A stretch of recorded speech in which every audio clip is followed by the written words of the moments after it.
Just by way of introduction, I'm actually an historical theologian from the University of Leuven, retired for a number of years, and now a visiting professor at the University of Ghent.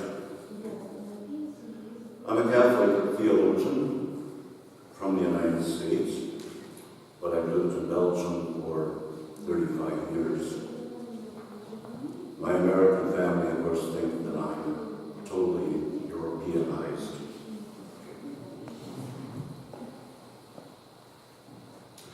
The term fundamentalism first appeared really as a term in the 1920s and was applied to Protestant movements in the United States that interpreted the Bible in a very extreme and literal sense. It was extended to other religions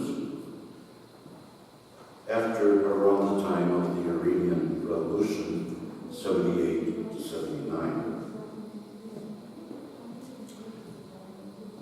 There are, of course, fundamentalist movements in all religions and in all churches.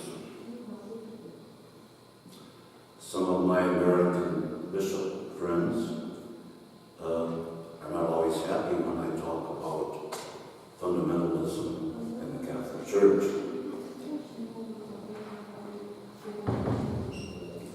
Well, a few examples of American fundamentalism.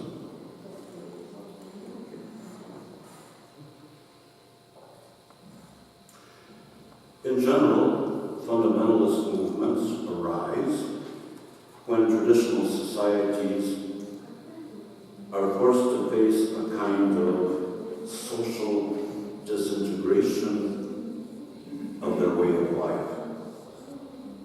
Another way of looking at it is to say when they're confronted with cultural change,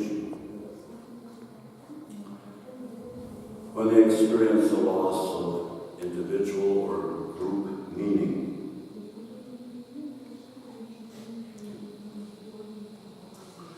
And fundamentalism is characterized by a fear of the other, which is, according to their perception, trying to change them.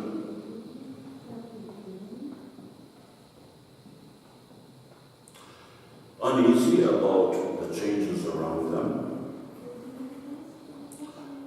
fundamentalists often seek scriptural texts to support their fears and to reinforce a static world vision.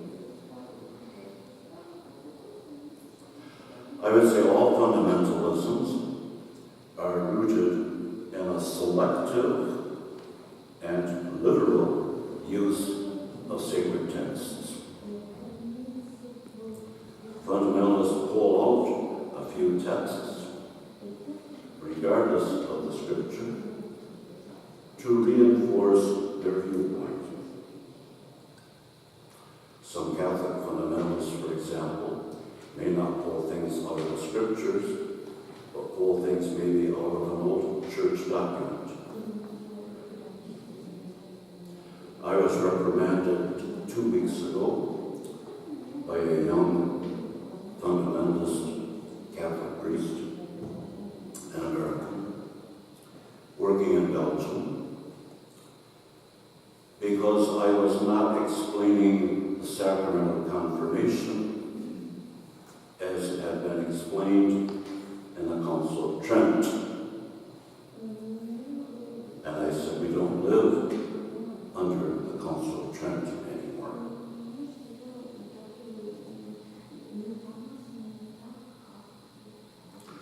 One of my big concerns about fundamentalism is that fundamentalism makes religion more important than the faith experience. Faith, of course, is our personal relationship with the transcendent, with the sacred, our relationship with God. Religion is always a way of interpreting that experience, that faith experience, and then that's expressed in doctrines, structures, rituals, symbols. But religion always points us to the sacred. The problem with fundamentalism is that if you think for a minute about my finger pointing up there as religion pointing to the sacred, fundamentalism has spent more time looking at my finger rather than the destination.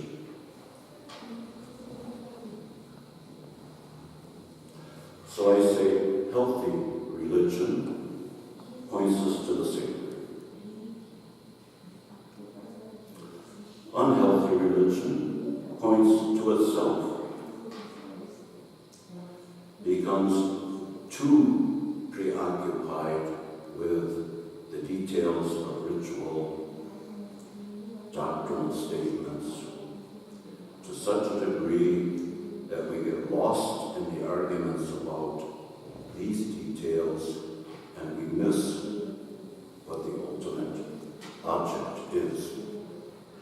When this happens, of course, we need a reform, and church reform is an ongoing process. Religious reform is an ongoing process. We have the old expression that ecclesia sempre reformanda. The church is always in need of being reformed.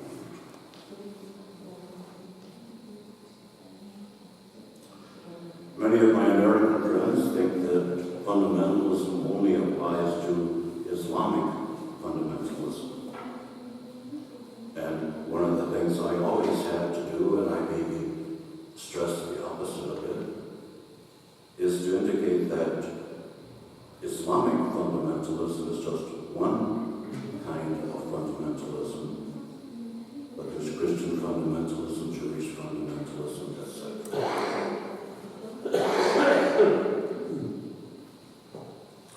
Regardless which religious tradition people belong to, fundamentalists follow certain patterns. Unchanging religious ideology,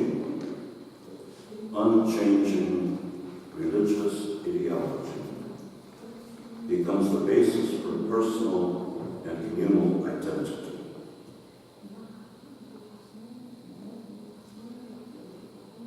Fundamentalists insist upon one statement of truth that is always inerrant, revealed, and unchangeable.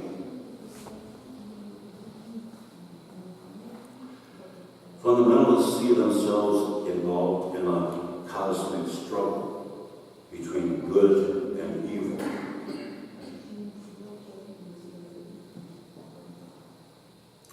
They therefore seize upon historic moments to interpret them in the light of this cosmic struggle. But for the fundamentalists, the world is basically good and bad. God's people and God's enemies. Fundamentalists, of course, are on God's side.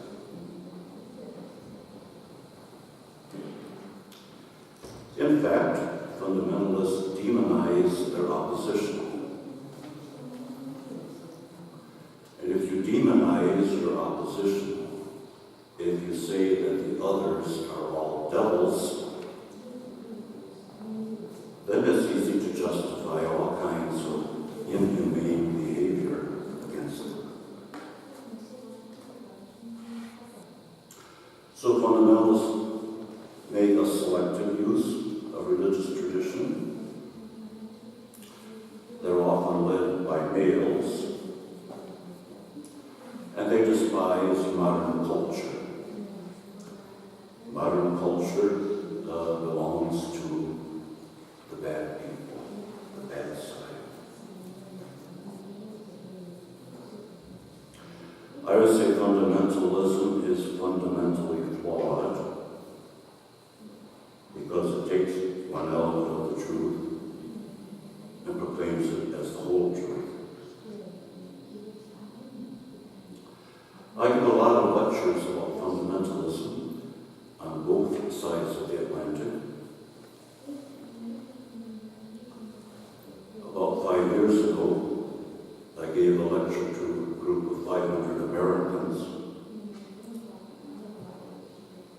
I usually ask who my audience is going to be, but this time I didn't, but I should have. I didn't know that 1/3 of the audience were Christian fundamentalists. And so I came onto the stage and with a lot of enthusiasm, I said, fundamentalism is fundamentally wrong. And 200 people got up and walked out. Well, then what do you do if you're standing there and 1/3 of your audience walks out as you're beginning your talk? And I said, maybe we should all go out there with those people and we'll have a discussion there.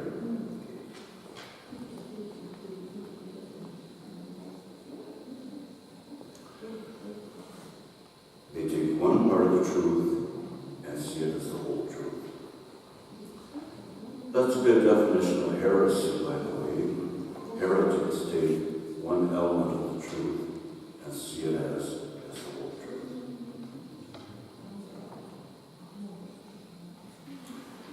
Religious fundamentalists place such a high priority on doctrinal conformity and obedience to doctrinaire spokespersons that they often sacrifice the very values basic to all the great religious traditions.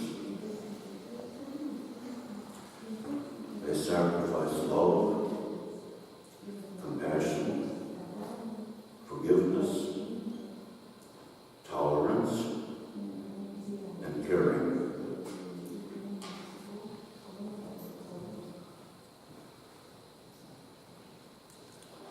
A bit more American fundamentalism here. So, if you're gay or an abortionist or an alcoholic, God hates you. Why does fundamentalism appeal to people? Well, for some people, fundamentalism appeals for people who feel insignificant. Fundamentalism says, you are very important, because if you join us, you are God's special messenger. For people who are confused, fundamentalism says, you don't have to think about all that stuff. You don't have to think about doctrine. You don't even have to be all that well educated. Just believe what I'm telling you and be obedient to me. Fundamentalism then says, relax. There's nothing to worry about. Just follow me. Fundamentalism also justifies hatred of one group of people for another, because it believes that God hates those people as well. That God hates those people who don't conform to their fundamentalist worldview.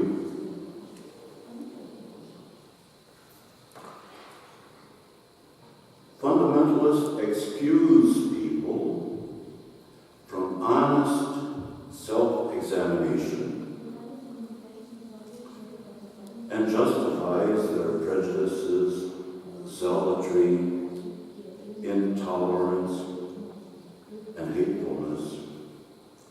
Their end justifies any means.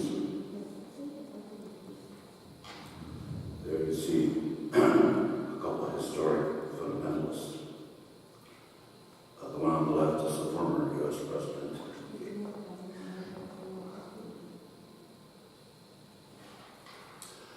All fundamentalist movements invariably create what I call a dual myth,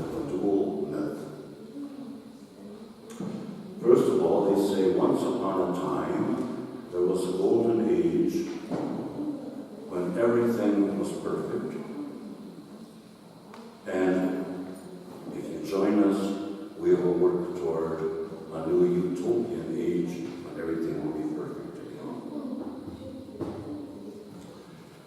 In the United States, many political and religious fundamentalists see the golden era as the 1950s. I have a friend who's an American cardinal. I guess I would say we're still friends. We've known each other since we were in seminary together. But he told me not so long ago that the 1950s were a wonderful time, and he really would like to bring the American Church, Catholic Church, back to the 1950s. He said, everyone knew their place in the church. He said, lay people like you didn't raise disturbing questions. He said, women knew their place, that the woman's job is to be a mother and a wife and take care of the house. And he said, it was the perfect society. And I said, okay, but what about women in ministry? He said, that's an aberration from the 1960s. He said, if we could get back to the 1950s, women wouldn't want to be priests or deacons because they would know God is really calling them to be an obedient wife and a good mother.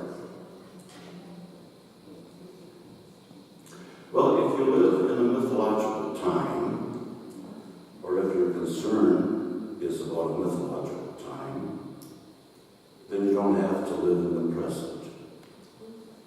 And you see what's very upsetting to fundamentalists is when you begin to say, okay, but what about today?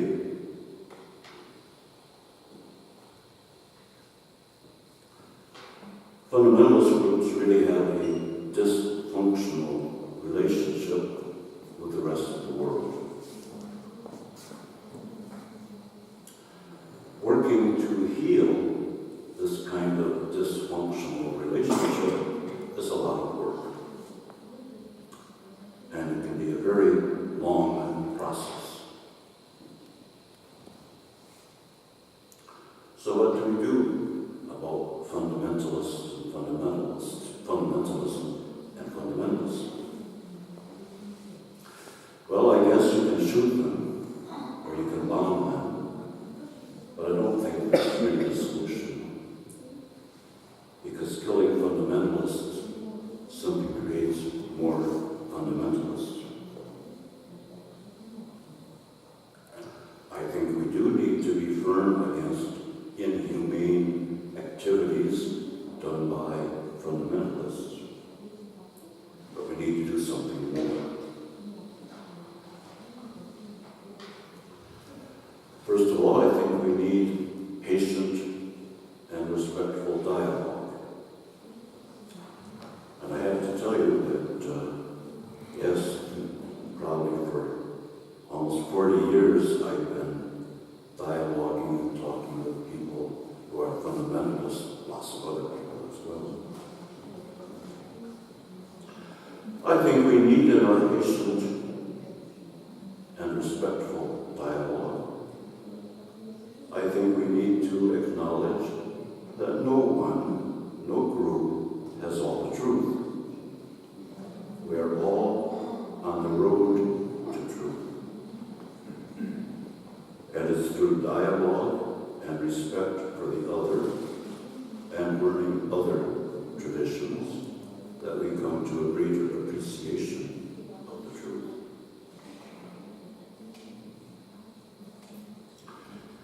We need to educate people of all ages, particularly I think younger people,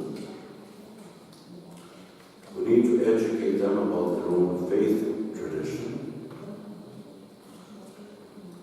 We need to educate ourselves better about our own faith traditions.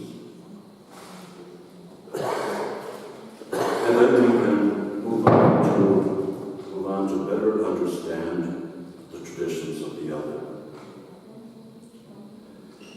Last year I spent an entire afternoon with 60 imams in Brussels. It started out very awkwardly because the fellow who introduced me told them that I was coming to tell them what they should be doing these days. I was furious. And I said, no. I said, I'm not coming to tell you what to do. I said, I'm coming as your brother in the tradition of Abraham. And I said, I respect you, and I want you to respect me. I don't want to convert you. I don't expect you to convert me. But I do expect that I can learn more about your tradition, and I hope that you can learn more about my tradition, and together we can work together. Okay. I think we need to stress that education, there are two elements of education that are absolutely essential. First of all, good education gives people accurate information and enables people to find, gives them the skills for finding accurate information about other traditions and about their own tradition. Second part of education is equipping people with the skills for critical thinking. Because regardless where we are, we really cannot anchor ourselves into our tradition until we ask, why am I in this tradition? And why does my tradition say this? The critical thinking skills.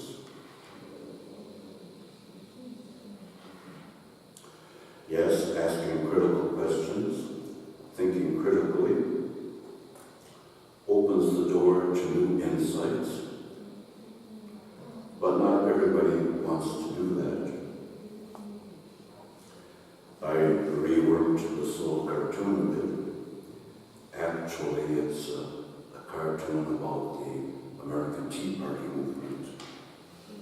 They don't like to think either. I was once a fundamentalist. I was a pious young man and had everything packaged in a nice little box. And then one day, I started being with people who kept asking me why. And then one day, of course, I had to ask myself why. It's not a bad thing, but it can be very unsettling at first.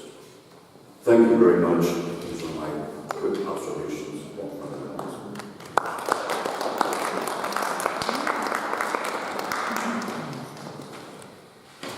Thank you very much. We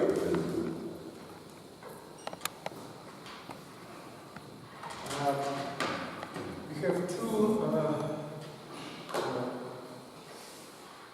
time slots for your now questions and then panel discussion. So these questions, commentaries, you have 5 to 7 minutes. Yes. Yes. Oh, too many. Yes. May I speak English? Yes. I'm sorry, I was late and probably missed the point. You mentioned that fundamentalists despise the modernity or something like that, despise the modern things. But from my own experience, I know that fundamentalists are very often quite modern, especially in terms of technology, like they are using all the modern technologies, they are using all the modern inventions, like the Islamic fundamentalists were the first to use audio tapes for propaganda, and they are also using modern warfare techniques, like terrorism, for example, is a modern thing. So could you comment on this?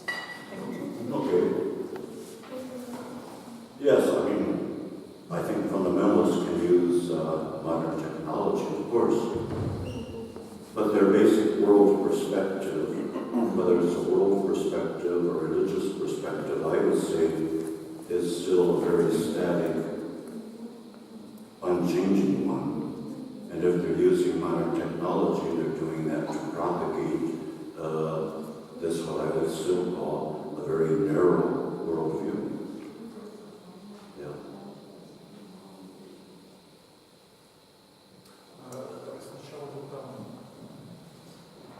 Фундаментализм, традиционализм, консерватизм, радикализм – это для вас синонимы?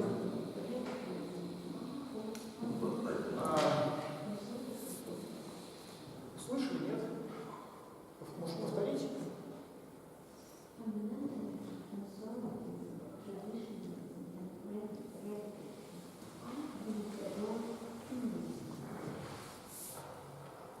Oh, no, I don't think so. I always tell people, for instance, in many ways, I'm a traditionalist, in the sense that I would contend I certainly have my feet anchored, I have one foot anchored in my Catholic tradition, okay? And I would say I know that tradition very well. I'm trained in that tradition. I've taught that tradition for 40-some years at university. On the other hand, I would contend that I have my other foot anchored in the present day events. And so, in my own life, there's an ongoing dialogue between my tradition, being anchored in the tradition, and the contemporary life experience. I would say fundamentalism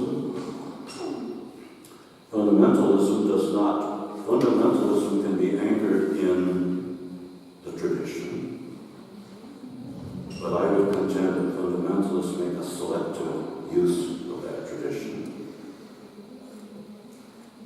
And the problem is that they may have one foot anchored in the tradition, but they don't want to have their other foot anchored in contemporary life. Radicalism is a further extreme. Radicalism, yes, I think becomes narrower,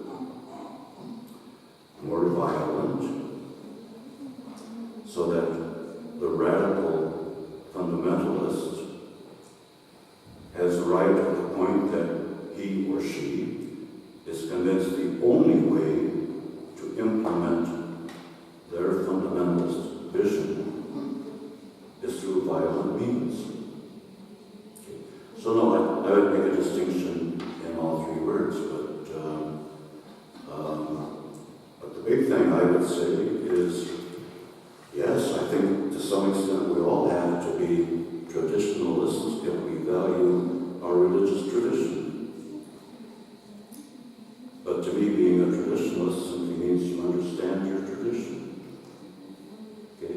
And I see that understanding not as a hindrance, but as a liberation. And I see being rooted in the tradition as giving me skills to better understand and interpret today's life events. Lady or John here. One question about relationship between the faith and the religion. Is there one faith for all religion, or each religion has its own faith, theoretical part? Oh, I think yes. I think that's part of interreligious and ecumenical dialogue. attention, and I feel very strongly about that, is that regardless who you are, if you're a Christian, Orthodox Christian, Catholic Christian, Lutheran, whatever,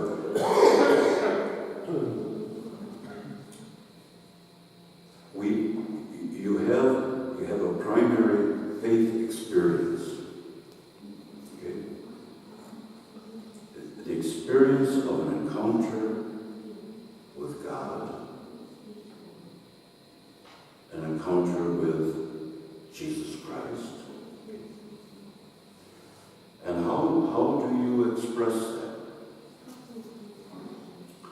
I say it's somewhat similar to how do you express being in love with someone? Okay? I've been married almost 50 years, and I'm still very much in love with my wife. Okay? But if you ask me to specify in great detail what that loving relationship is, then I revert maybe to poetry, to symbol. I even have my own special language, my wife and I do, for expressing our love.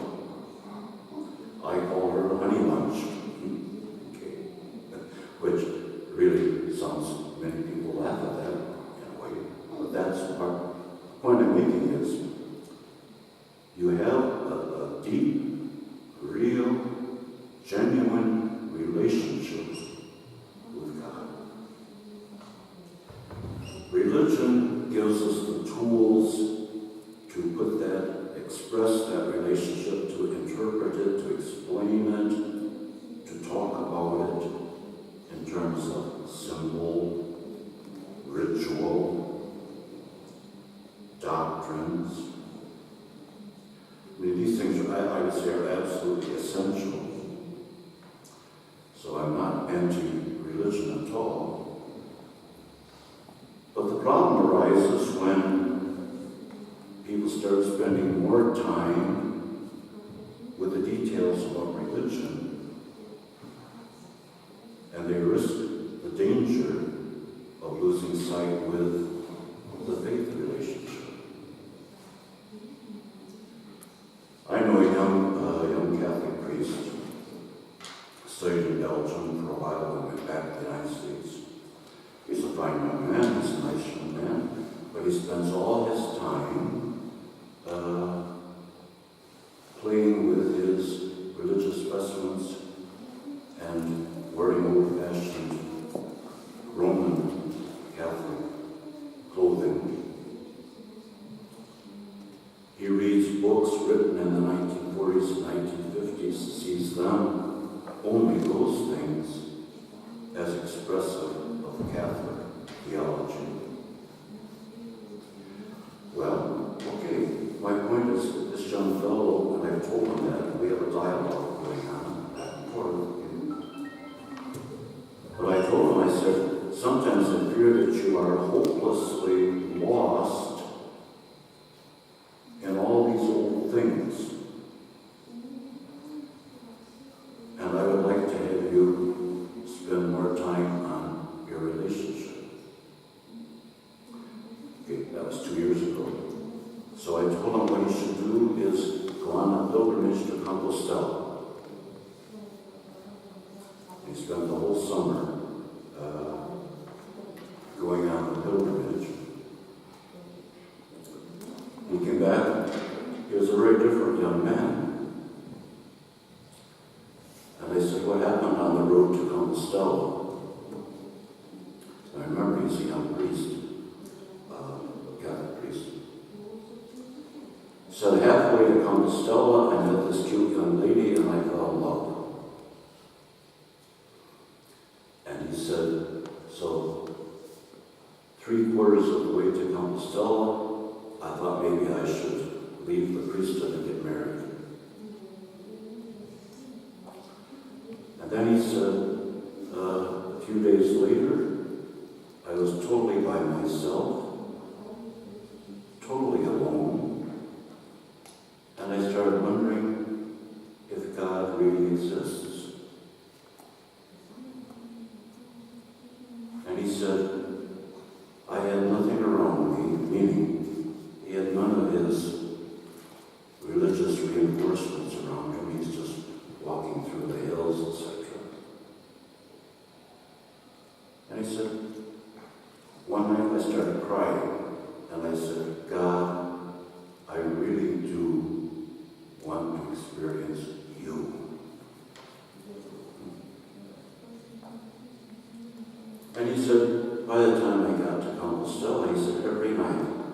said, for several nights, I literally cried.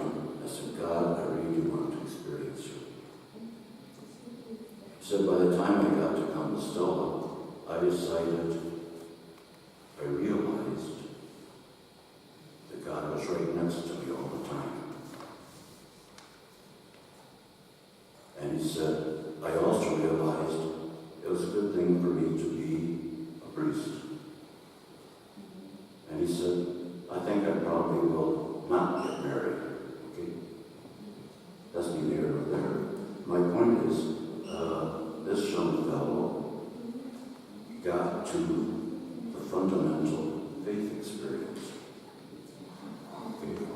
And I'm hoping now that his religious life, the way he presides to people as a priest, okay, the way he presides at liturgy, that will be reflective of this better, deeper understanding of God. He's gone through a big change. Huh?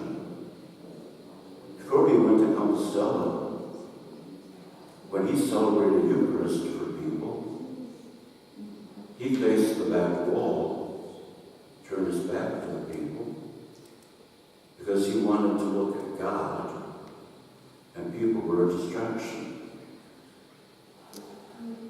And I said to him,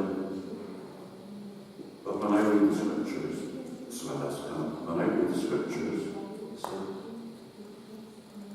I see that one of the primary places, if not the primary place, where we experience Christ's Spirit is in the people around us.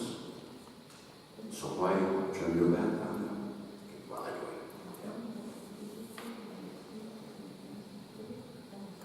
Thank you. Катя, вы можете перенести на панельную дискуссию? Okay. So, thank you very much. Now we have very short coffee break. 15 минут coffee break. И через 15 минут мы начинаем